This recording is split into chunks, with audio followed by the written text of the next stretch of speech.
বর্তমান সরকারকে তিনটা পরামর্শ দিব, যে তিনটা নীতি তারা বাস্তবায়ন করে হিন্দুস্তান বাংলাদেশের নাম শুনলে হরে রাম করতে করতে পানি খাবে।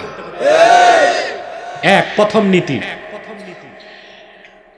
ভারতের বাংলাদেশের পাশে হচ্ছে শিলিগুড়ি করিডোর, চিকেন নেক বলা হয়। লালমনিরহাট একটা এয়ারপোর্ট আছে, ব্রিটিশ আমলে 1931 সালে করা হয়েছিল। এই এয়ারপোর্টটা বন্ধ।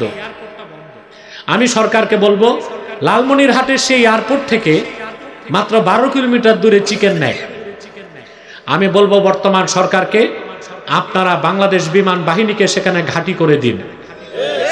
তার মাত্র 3 মিনিটের মাথায় ওই এয়ারপোর্ট থেকে বাংলাদেশ যারা এয়ারফোর্স তারা চিকেন নেককে কেটে দিলে, আঘাত করলে ভারত থেকে 7 সিস্টার আলাদা হয়ে যাবে।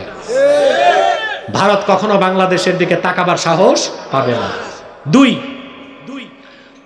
ভারতের চিরশত্রু চায়নার সাথে আমি বলবো বর্তমান সরকারকে সামরিক চুক্তি করতে।